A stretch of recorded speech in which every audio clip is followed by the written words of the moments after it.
8 new ways the travel industry forever changed. One of the worst hit industries by the coronavirus pandemic is, without a doubt, the tourism industry.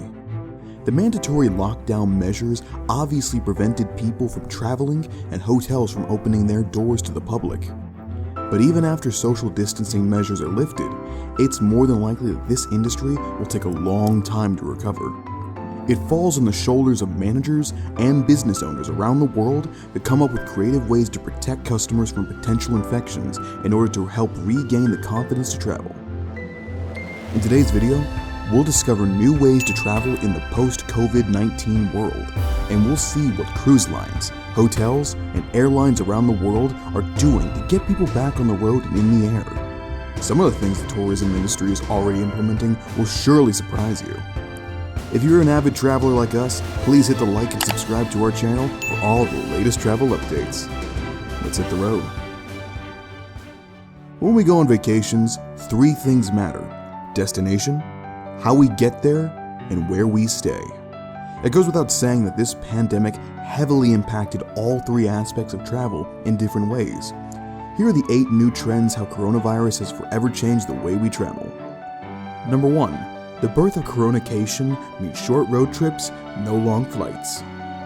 The very first trend we'll likely see among early travelers, those brave first ones that take the risk of taking a vacation in the middle of a pandemic, is opting to nearby vacation destinations instead of faraway tourist sites. Coronacation, as it is coined, involves less popular yet beautiful destinations around the world that are only a short drive away. We are choosing places we can drive to for a weekend without the need to use any sort of public transportation like the buses and planes. Here are the 2 main reasons behind this new behavior. First, people don't want to spend any more time inside confined spaces such as buses or planes after being forced to stay home for months, no matter what strict disinfecting measures are in place. And second, travelers simply don't want to go to popular tourist destinations that may be jam-packed with a potentially disease-spreading crowd. Number 2. The disappearance of the cruise line industry. Gone are the days the cruise line are full of glamour and entertaining activities that take us exploring the world on water, and it'll likely be missed even long after the pandemic is over. With most cruise ships idly anchored at the ports all around the world and cruise companies losing hundreds of millions of dollars every day, industry is expected to redesign onboard dining and sleeping quarters to lure back cruisers. Buffet restaurants will be removed, and casinos and theater performances will look very different when and if the industry reemerges from this pandemic later in the year. Number 3. The biggest change in global aviation since 9/11. 9/11 was a game changer for the airline industry, but the 2020 pandemic is already a lot worse. The problem is that people are afraid of flying because of the high risk of contagion, even after airlines are allowed to fly again. Airline scheduled flights have already reduced frequency, and some routes completely eliminated. Bankruptcies by such oldest and largest airlines such as LATAM and Avianca are just the prelude, and mergers by many others are in the talks. This pandemic has airports and airlines spurred into a frenzy trying to figure out ways to regain passenger confidence. Having hand sanitizers everywhere, frequent disinfection of services, and thermal imaging cameras to detect possible fevers is only the beginning. Along with branded pillows and sleeping masks, airlines will also offer their own branded N95 or equivalent face masks and gloves. We'll see fewer seats in coach and business class flights, and planes will be fitted with plexiglass screens to shield passengers from each other. Not only will it change our experience as travelers, but we will also be making flying more expensive. We might even begin seeing virus surcharges on our receipts in the near future. Number 4. Country-to-country travel bubbles. Even if we are going to begin flying today, we still wouldn't be allowed to fly anywhere we want. Many destinations where outbreak is still out of control are banned. However, countries that are considered well over the curve, as epidemiologists describe it, are banding together and creating country-to-country travel bubbles, where flying is allowed in between these safer countries. These are mostly South Pacific countries like Australia and New Zealand, and some East Asian countries like South Korea and Taiwan. People in those countries can already fly to and from different tourist destinations and enjoy some much-needed leisure activities outside of the quarantine. These are the only measures the travel industry has implemented so far. They're taking advantage of any technological development they can in order to survive the pandemic, and we'll explore them in a minute. Number 5. Touchless travel. One of the most common ways that the coronavirus spreads is when people touch infected surfaces with their hands and then touch their eyes and nose. That's why frequently touched surfaces like handrails and doorknobs are dangerous.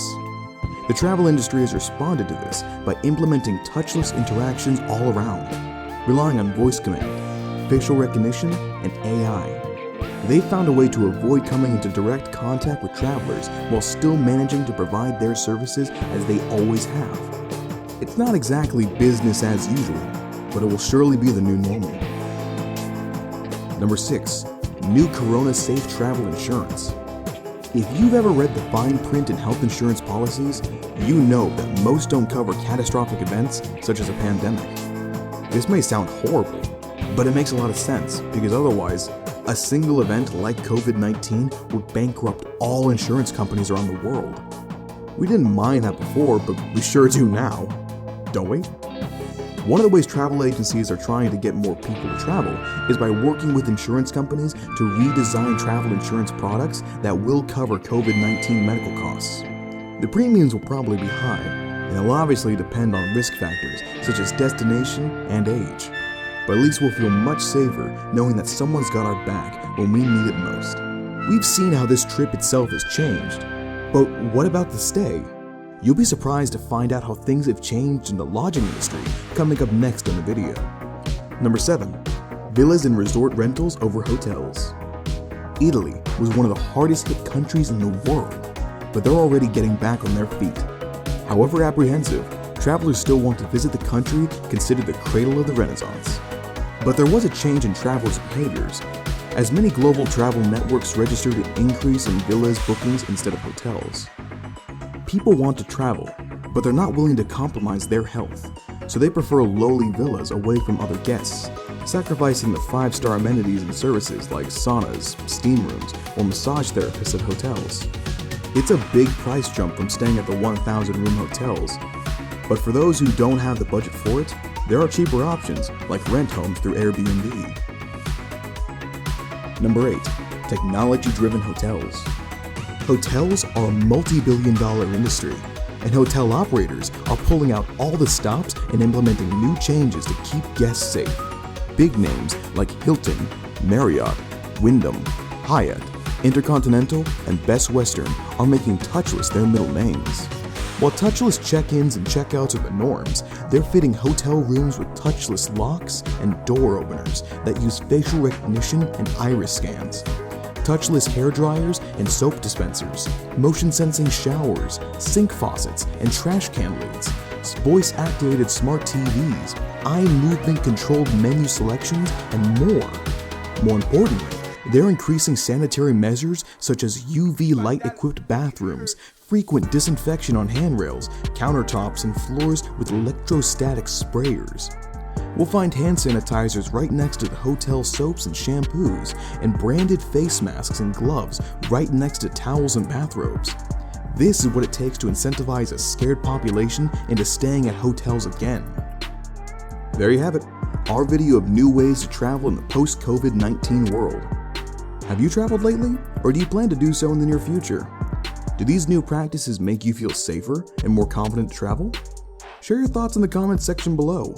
If you've enjoyed this video, give us a thumbs up and subscribe, and remember to hit the notifications bell so you don't miss any new videos.